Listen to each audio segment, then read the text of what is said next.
Mes salutations à toutes mes queens, mes salutations à tous mes kings, mes salutations à toute ma team Goal.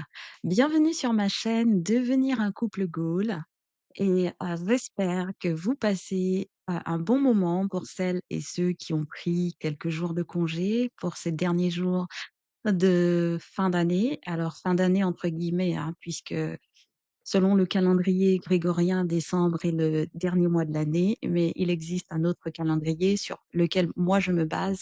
Et décembre, après décembre, il reste encore 2 mois dans l'année. Donc nous revenons à notre sujet, à notre chaîne et à mes salutations et j'espère que vous vous portez bien. Je suis ravie, mais vraiment ravie de vous retrouver encore une fois et je suis toujours ravie de pouvoir interférer avec vous, échanger avec vous d'une manière énergétique, d'une manière tellement fluide, d'une manière vraiment, voilà, pour le moment, nous n'avons pas de live, nous n'avons pas de conversation, de dialogue, de communication dans ce sens. Mais vous pouvez d'ores et déjà rentrer en communication avec moi en me laissant vos commentaires, en mettant des petits likes et également en vous abonnant à cette chaîne qui, je l'espère, vous fera progresser dans votre vie de couple, mais pas seulement. Voilà. Aujourd'hui, nous allons parler d'un sujet très, très intéressant. Je le trouve très intéressant pour vous, pour moi, pour les couples, pour les kings et pour les queens. Bien souvent, nous avons des comportements et nous avons également des portes que nous ouvrons de par nos propres comportements, de par notre façon de réagir. Aujourd'hui, nous allons mettre l'accent sur certaines personnes que nous laissons entrer dans nos vies, bien malheureusement, et qu'il faudrait, dès qu'elles arrivent, dès qu'elles s'orientent, dès qu'elles se dirigent vers nous, nous devons les repousser, mais à grands coups de balai. Hein. Certaines personnes parlent de vraiment envoyer de l'eau, envoyer des coups de balai, envoyer tout ce que vous voulez, mais ne pas les laisser vous approcher de près comme de loin. Voilà. Le titre de mon sujet, de mon podcast de ce matin s'appelle Attention au renard de ta destinée. Je répète, attention au renard de ta destinée. J'ai décidé de faire ce podcast en 2 parties. Donc aujourd'hui, ce sera, en tout cas, celui-ci, ce sera la partie 1 et nous verrons ultérieurement, peut-être aujourd'hui ou demain, la deuxième partie. On se retrouve tout de suite après le générique. Éloigne de moi les ombres, malheur et chagrin, je redoute ta bénédiction, j'écoute. Bénis-moi, bénis-moi toujours, élargis mon destin sans détour. Après toi, je n'ai plus peur, je veux vivre sans douleur.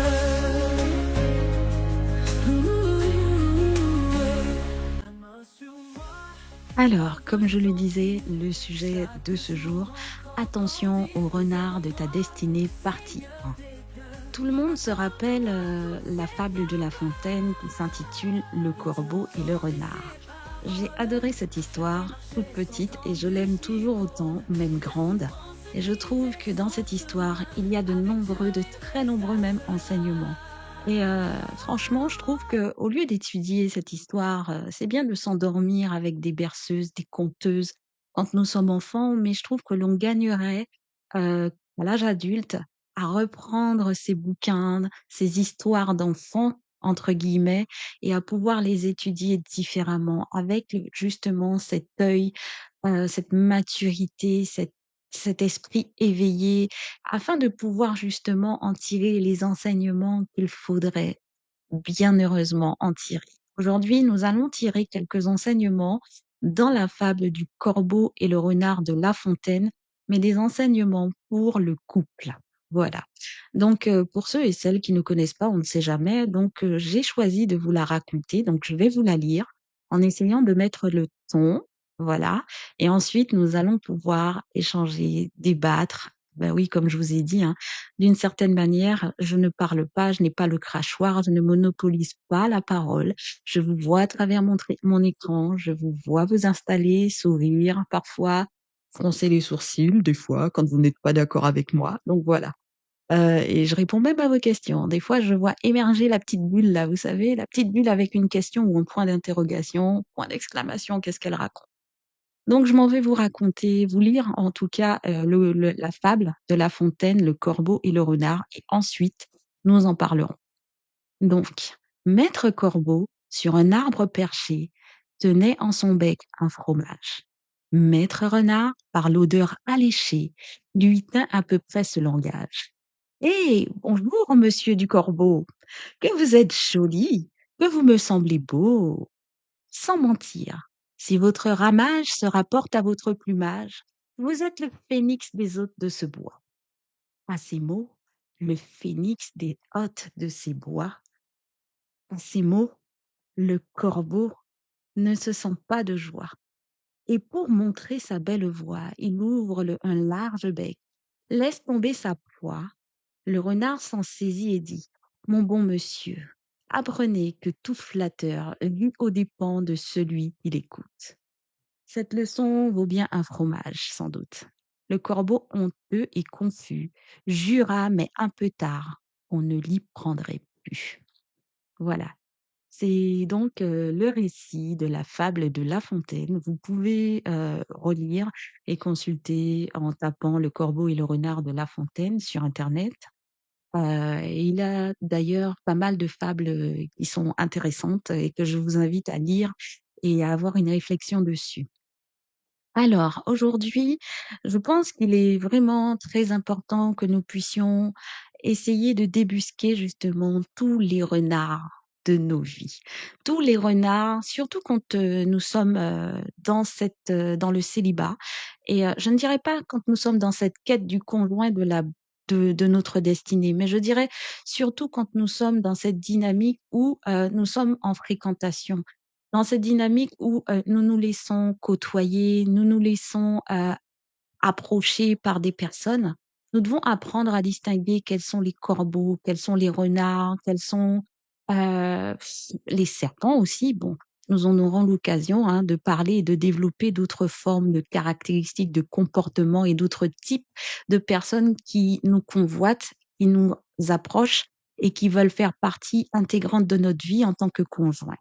Donc du coup, je m'en vais justement vous donner les différentes caractéristiques des renards de nos vies, car il est important, d'être éveillé sur les profils des gens qui nous entourent, les profils des personnes que nous laissons rentrer dans nos vies, que ce soit sur le plan conjugal, c'est-à-dire le conjoint de notre destinée ou la conjointe de notre destinée, mais également sur le plan amical, sur le plan, professionnel, les associés, les partenaires que nous laissons rentrer dans nos business, dans nos affaires, dans nos vies professionnelles, dans l'entrepreneuriat, dans nos salariés. Voilà. Il est important de faire attention même aux employeurs, à nos employeurs et à qui nous voulons donner nos compétences. Voilà, c'est très important.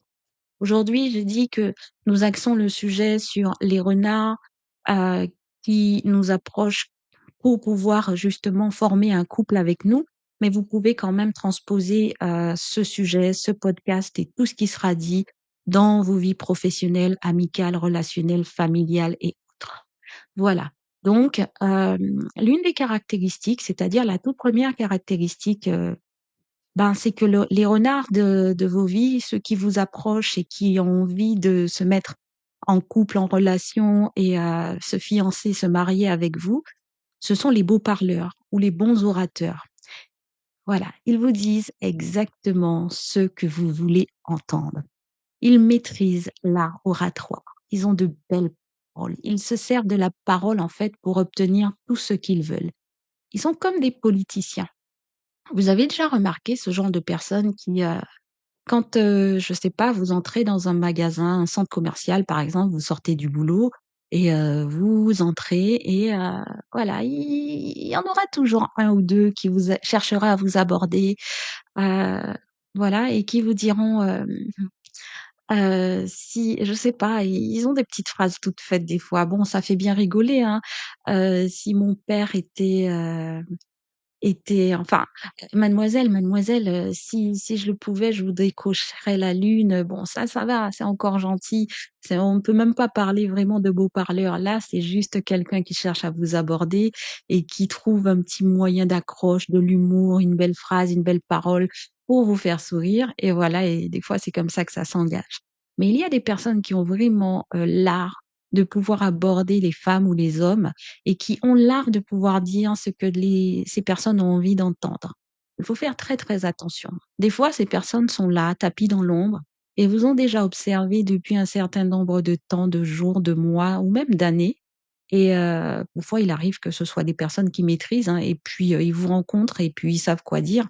Ils vous percent à jour en un instant et ils vous disent tous les compliments de la terre. Ils vous disent ce que vous avez à entendre vous avez envie d'entendre en fonction de votre type, de votre habillement, de votre démarche. Quand ils vous disent bonjour en fonction de votre intonation de voix, ils perçoivent exactement le genre de personne que vous êtes et ils se mettent à converser avec vous et à avoir les sujets avec lesquels vous êtes à l'aise, à vous complimenter de la manière que vous souhaitez. Si vous n'êtes pas trop du genre à accepter des compliments, ils peuvent le percevoir. Donc, attention à ce genre de personnes.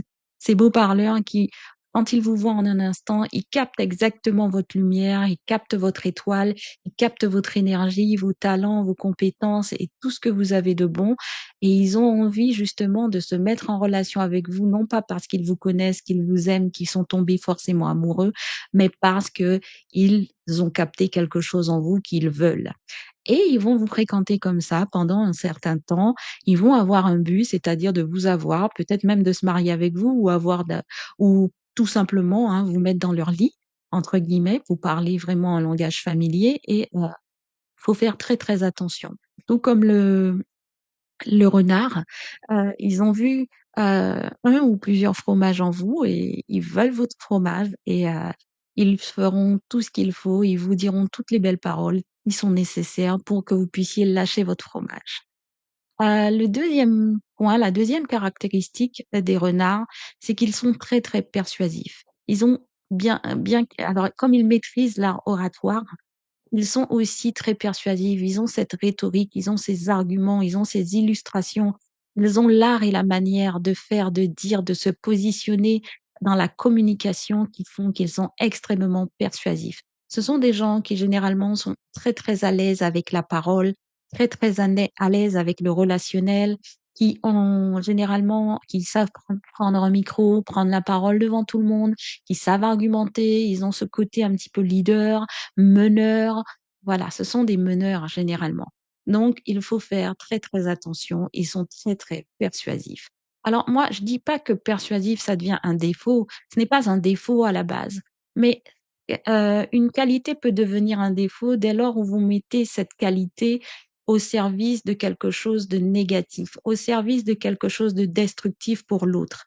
Dès lors où vous mettez quelque chose de positif comme un talent, une qualité, une compétence, un don, vous le mettez au service du négatif, et ben là, ça devient un défaut, ça devient quelque chose de négatif puisque c'est utilisé à mauvais escient.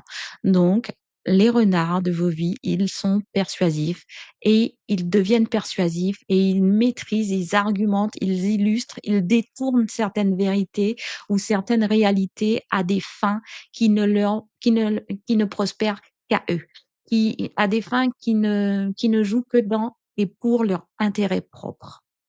Le troisième point, la troisième caractéristique des renards de vos vies, ce sont ceux qui vous flattent. C'est-à-dire que ce sont des flatteurs. Tout comme dans la fable Le corbeau et le renard qui flatte et qui dit: «Si votre ramage se rapporte à votre plumage», vous rencontrerez beaucoup d'hommes ou beaucoup de femmes qui vous parleront de votre beauté, qui vous parleront de votre physique, que vous avez un corps magnifique, qui vous parleront même de votre intelligence, de votre élocution, de votre éloquence, de votre spiritualité, de votre brillance. Enfin, ils trouveront toutes sortes de qualités pour pouvoir vous mettre en avant, pour vous mettre sur un piédestal. Mais derrière ces belles paroles, derrière ces flatteries, est-ce que ces personnes, le pensent vraiment?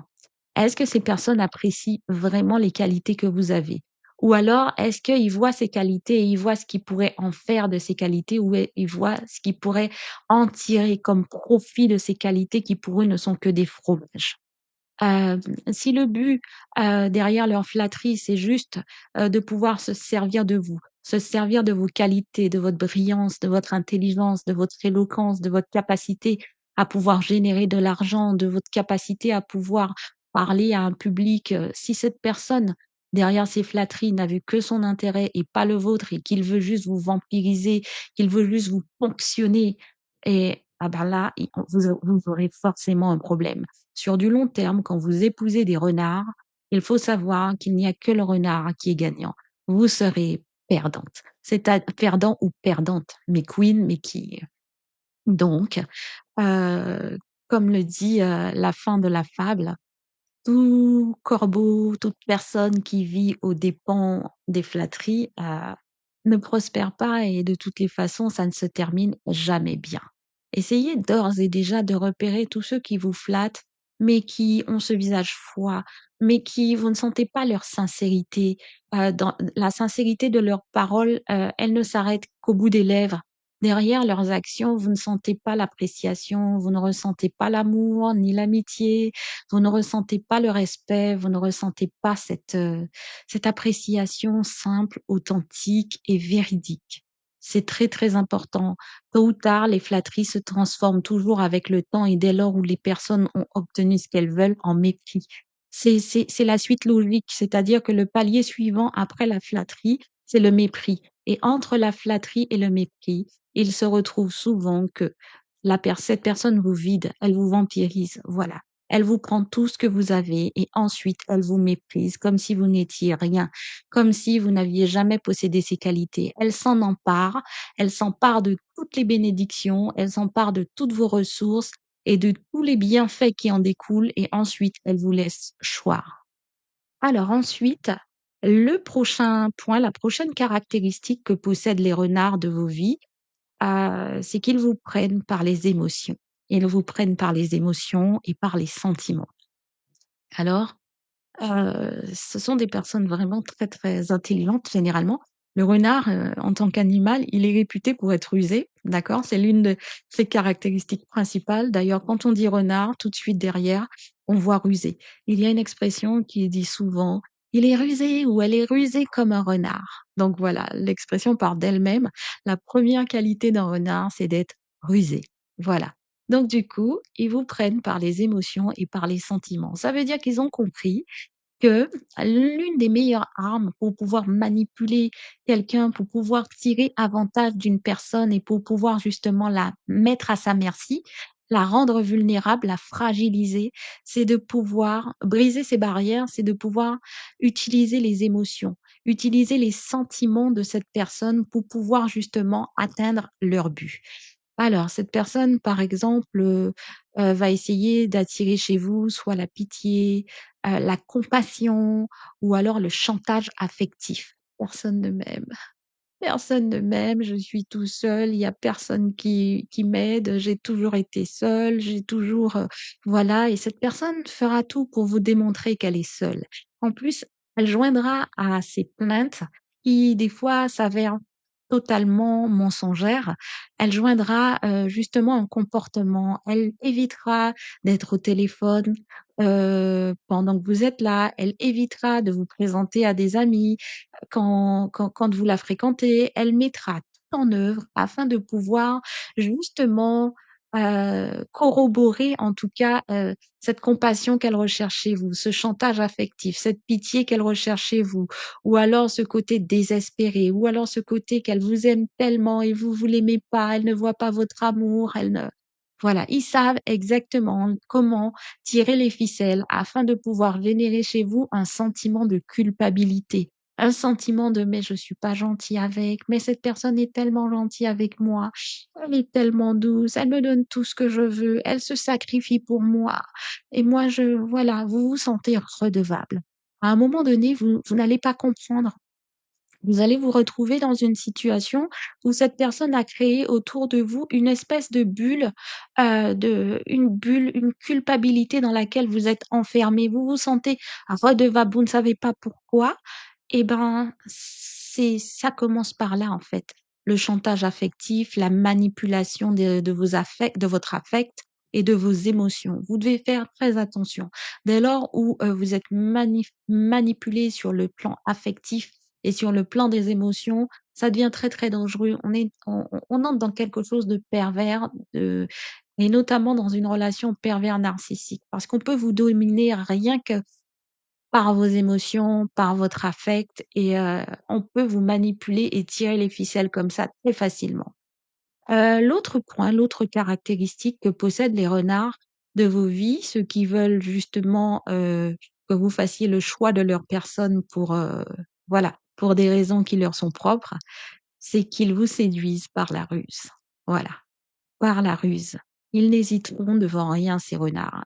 C'est-à-dire que ils sont capables de monter de toutes pièces des rôles, des jeux de rôle, de mettre en place des machinations, d'inventer des histoires et de pouvoir corroborer ce qu'ils disent avec des actions et ils séduisent par la ruse, tant les hommes que les femmes. Il existe énormément de personnes qui, par exemple, hein, alors il existe de nombreux exemples de séduction par la ruse. On voit assez souvent, des jeunes femmes ou des jeunes hommes j'ai souvent entendu parler de ce genre d'histoire où, vous sortez en soirée, vous fréquentez quelqu'un, donc vous avez rendez-vous dans une petite soirée, une soirée d'anniversaire ou je ne sais quoi et au cours de cette soirée, vous prenez une coupe de champagne et vous voyez cette personne qui est venue avec vous, soit homme ou femme et qui vous incite à, prendre une deuxième coupe de champagne, qui vous incite à en prendre une troisième. Elle sait que le champagne vous met dans des états un petit peu euphoriques, qu'elle connaît les effets de l'alcool, hein, sur le cerveau, sur parfois la libido et donc elle a dans sa tête un but bien précis.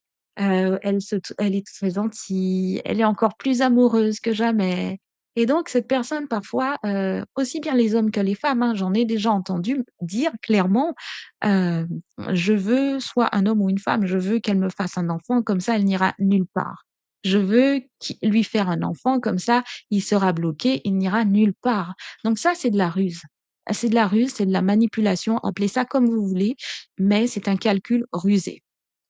Heu, Ça s'appelle bloquer quelqu'un par la ruse. Il existe, des ruses qui vont encore plus loin, c'est-à-dire mettre, une substance illicite dans un verre afin de pouvoir, profiter, abuser de quelqu'un, sans son consentement. Ça aussi, c'est devenu quelque chose de très fréquent. Il y a d'autres formes de ruses, qui existent, c'est-à-dire que, vous raccompagnez cette personne et puis certaines personnes se montrent insistantes, vous leur dites non et elles se montrent malgré tout fort insistantes, et les hommes ont beaucoup cette technique. D'ailleurs, c'est plutôt une technique d'homme où ils se montrent extrêmement insistants et ils disent de toutes les façons: si j'insiste pendant des heures, à un moment donné, elle va céder. Ça s'appelle, avoir une femme par l'usure. C'est de la ruse. C'est malhonnête et n'est pas du consentement. Je tenais à vous le dire. Et puis il existe toutes sortes d'autres ruses où, il y a des personnes qui vous font du bien, qui, sous couvert de vous aider à sortir de certaines situations, sous couvert de vous aider, mais grandement quand vous êtes dans des difficultés, de venir aussi sans que vous n'ayez des difficultés, hein, de venir, par exemple, ils se montrent très serviables, extrêmement serviables. Ils sont toujours là, au garde à vous, comme des bons petits soldats à être là, là, là pour vous dans tout. Vous n'avez pas à demander, vous n'avez pas le temps de soupirer, d'avoir une difficulté qu'ils sont déjà là. C'est une forme de ruse que de toujours se montrer plus que présent alors que cette personne n'est pas en couple avec vous, cette personne n'est pas mariée avec vous et que vous accouriez au premier soupir ou bien à la première difficulté, même sans que la personne n'ait à demander de l'aide, vous accourez. C'est une forme de dépendance que vous créez, non seulement sur le plan affectif, mais également sur le plan économique, sur le plan émotionnel, sur le plan spirituel, sur le plan voilà. Et il existe différentes formes de manipulation, de ruse, que mettent en place, les gens. Il existe également comme forme de manipulation, prôner que vous êtes avec une personne alors que cette personne ne vous connaît ni d'Ève ni d'Adam, et c'est-à-dire que vous bloquez cette personne aux yeux de d'autres prétendants, tandis que cette personne n'a jamais envisagé une relation avec vous. Bloquée, donc elle va se retrouver seule, elle va se retrouver quelque peu isolée. Les personnes ou les possibles prétendants ou prétendantes qui aimeraient bien venir, ben, ayant entendu que vous êtes en couple avec quelqu'un ou qu'il se passe déjà quelque chose ou que vous êtes déjà engagé, ben, vous faites chou blanc et jusqu'à ce que, ben, n'ayant qu'un seul choix, ben, vous vous rabattez, entre guillemets, sur le seul choix possible, c'est-à-dire que la personne vous a déjà verrouillé. Il existe énormément de cas, hein, j'en ai déjà vu, j'en ai déjà entendu, j'ai moi-même pu être victime de certaines de ces ruses. Bien heureusement, étant une jeune femme éveillée, j'ai toujours tout fait pour pouvoir justement ne pas tomber dans ce genre de piège. J'ai reçu une bonne éducation, une bonne instruction et surtout Dieu veille. Donc voilà, je vous invite mes queens et mes kings à faire très très très très très attention et à ne faire des choix, ne poser des choix que lorsqu'ils sont mûrement réfléchis et réfléchis avec les bons critères, de la bonne manière, de la bonne façon et sur le bon timing.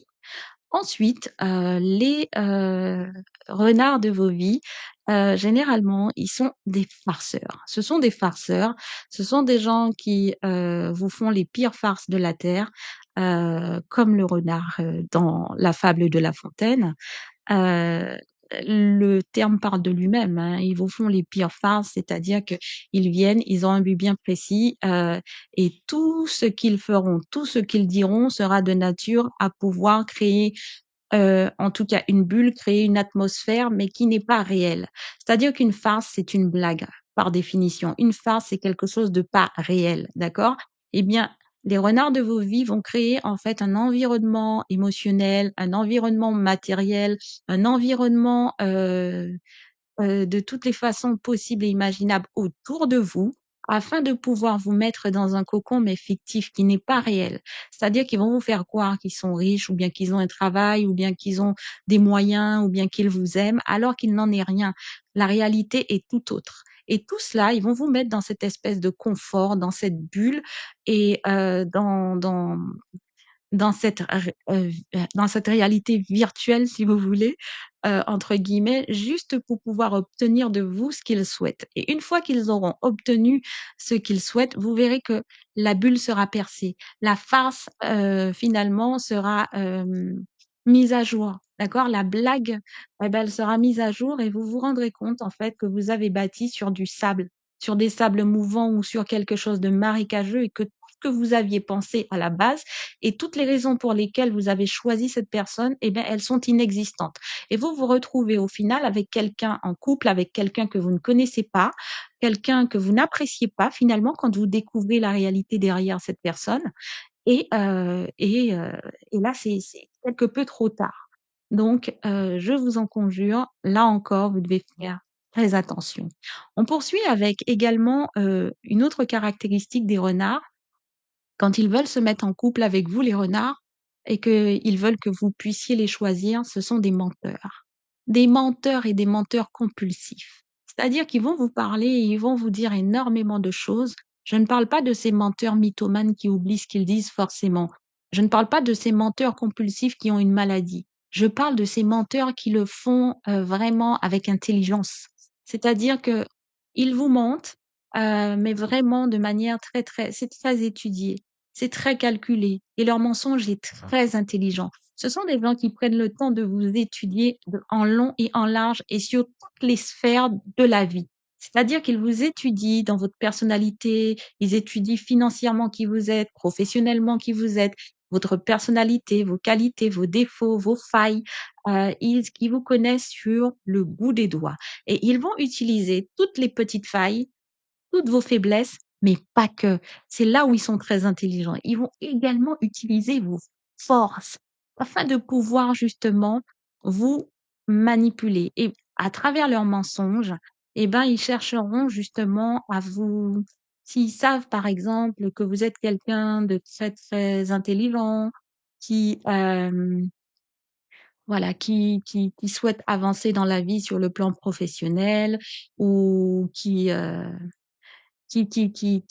envisagent une carrière, voilà.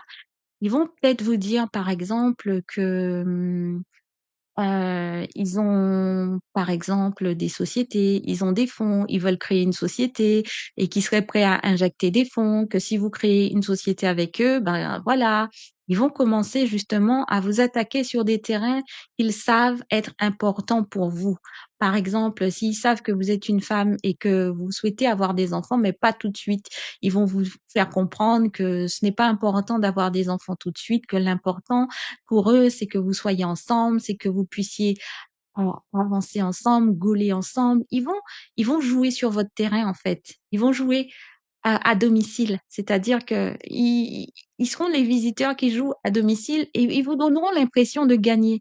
C'est-à-dire que vous avez trouvé exactement l'homme le plus parfait, celui qui vous comprend, celui qui vous écoute, celui qui aspire aux mêmes ambitions que vous, aux mêmes rêves, aux mêmes projets que vous. Ils vont vraiment avoir un discours adapté, un discours policé, un discours mensonger. Surtout, c'est ce qu'il faut apprendre à déceler les mensonges, apprendre à confronter ce qu'ils vous disent. C'est-à-dire que quand ils vous disent quelque chose, on dit souvent que les menteurs n'ont pas de mémoire. Eh bien, vous devez bien prendre note quand ils vous disent ou quand elles vous disent quelque chose afin de pouvoir revenir sur le sujet un autre jour et voir si ça corrobore, si c'est le même discours ou si on est diamétralement ou s'il y a une nuance qui vous inquiète. Il faut toujours, toujours, toujours investiguer parce que c'est à cela que servent les fréquentations et les fiançailles. Investiguer avant de pouvoir franchir ce point de non-retour qui est le mariage. Ensuite, les renards de vos vies sont également, dans la prochaine caractéristique, ils mettent leur intelligence au service de leur intérêt.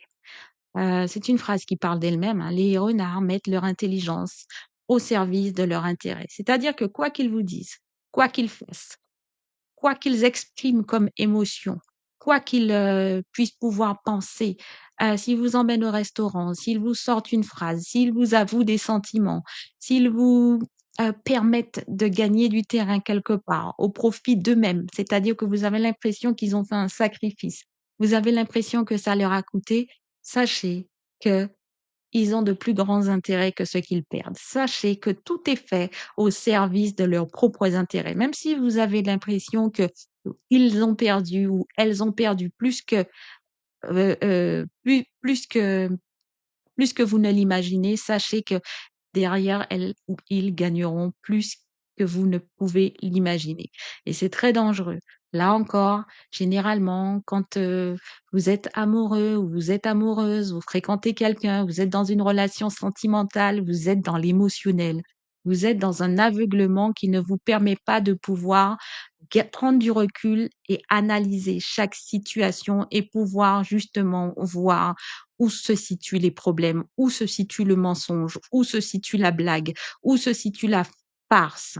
Et donc, malheureusement, c'est à cause de ce genre de choses que beaucoup de personnes épousent des renards ou des renardes et plus tard, ils découvrent à quel point leur mariage est une blague, leur mariage est une farce, bâti sur des sables mouvants, bâti sur du sable tout court. Et quand les tempêtes de votre vie arrivent, eh ben, c'est fichu. Alors, il nous reste un dernier point à voir concernant les caractéristiques des renards et des renardes. C'est la dernière, c'est qu'ils ne viennent à vous que si vous avez quelque chose qu'ils souhaitent vous prendre. Alors, tout comme le renard et le corbeau, le renard qui avait vu le fromage et qui convoitait ce fromage, sachez que les renards et les renardes de vos vies ne viennent vers vous que s'ils voient quelque chose qu'ils convoitent chez vous. Faites attention.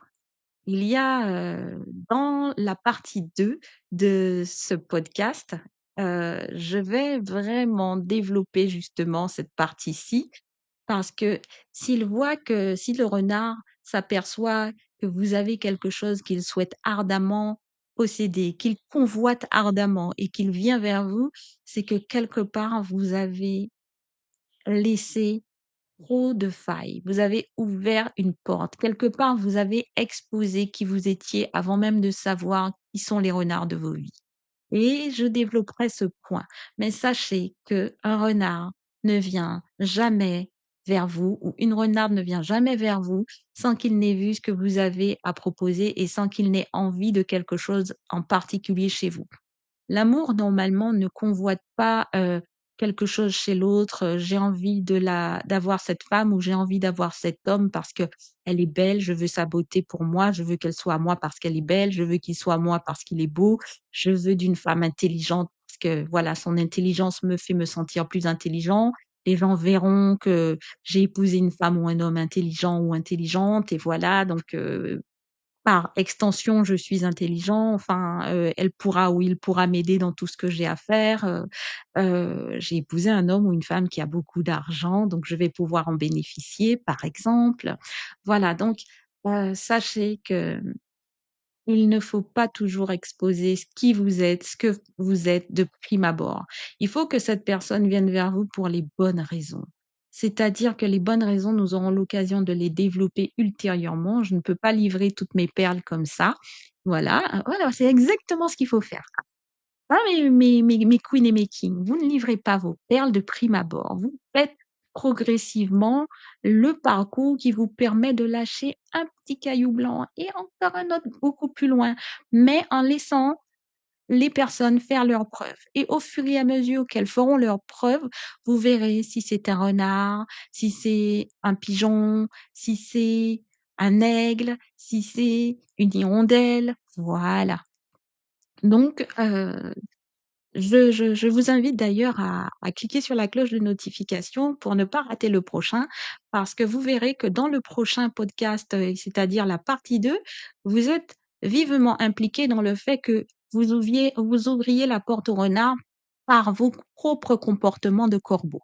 D'accord? Donc n'oubliez pas de cliquer et attendez avec impatience le prochain podcast.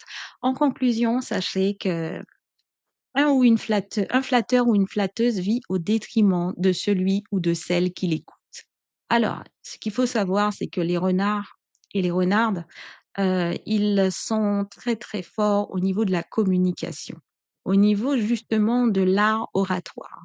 Donc, pour pouvoir communiquer et pour pouvoir justement attraper sa proie, le renard, les renardes utilisent beaucoup la voix, la parole, la communication, le dialogue, la flatterie.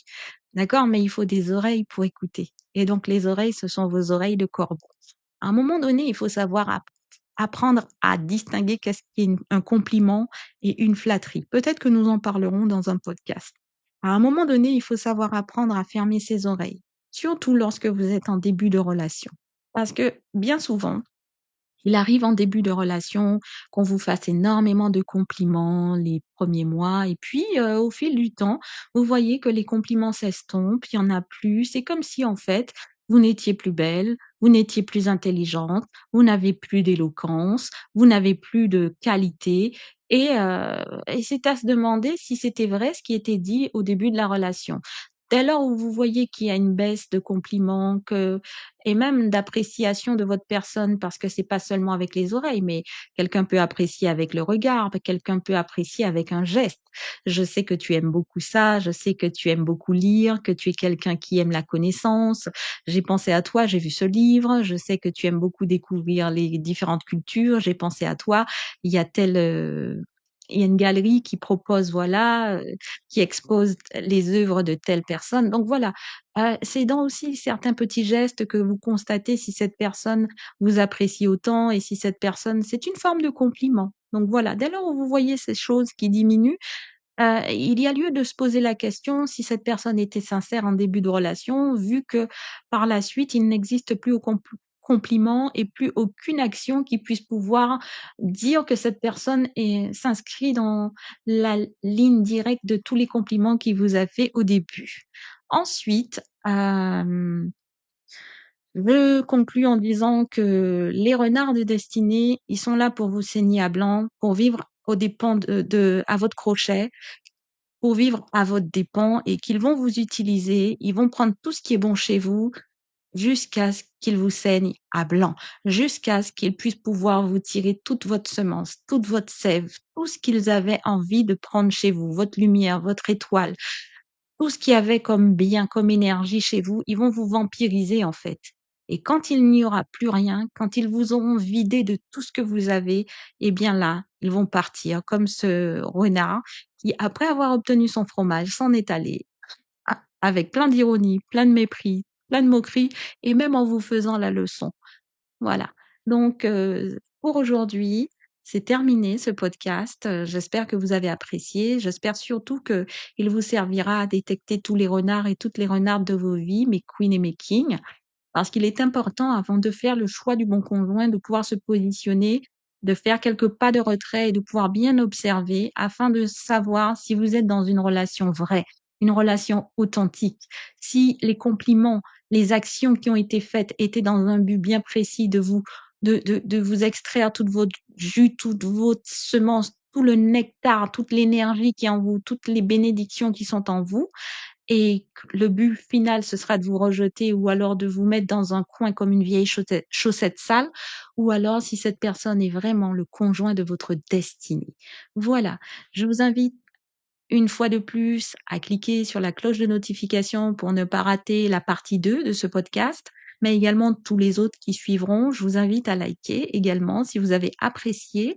Laissez-moi aussi quelques commentaires pour pouvoir me dire si vous pouvez rajouter des points, si vous avez déjà été en relation avec des renards, des renardes, si vous avez été victime de relations où on vous a vampirisé, où on vous a laissé dans un coin, où on vous a maltraité.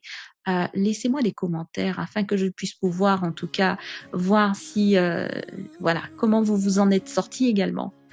Eh bien, je vous dis à très très vite, ma team Goal, pour un prochain podcast et une bonne journée pour ceux qui m'écoutent en journée et une bonne soirée pour ceux qui m'écoutent en soirée. À très vite, ma team Goal. À présent se réclame. Protège-moi des jours sombres, éloigne de moi les ombres. Malheur et chagrin, je redoute ta bénédiction, j'écoute. Bénis-moi, bénis-moi toujours. Élargis mon destin sans détour. Avec toi, je n'ai plus peur. Je veux vivre sans douleur. Ta main sur moi, je veux sentir chaque jour encore grandir. Préserve-moi, Seigneur des cœurs, accorde-moi toutes ces faveurs. Et Dieu entendit ces paroles, j'avais marché sans embûche ni cône. La souffrance quittait son chemin, avec Dieu il resta serein. Bénis-moi, bénis-moi toujours. Élargis mon destin sans détour. Avec toi, je n'ai plus peur. Je veux vivre sans douleur.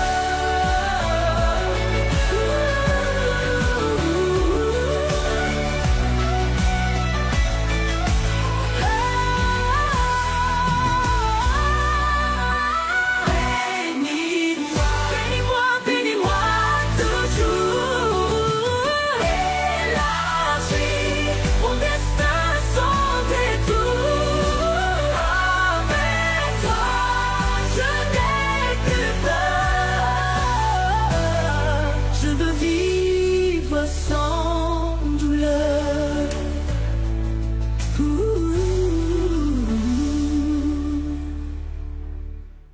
Ta main sur moi, je veux sentir chaque jour encore grandir. Préserve-moi, Seigneur des cœurs, accorde-moi toutes ces faveurs.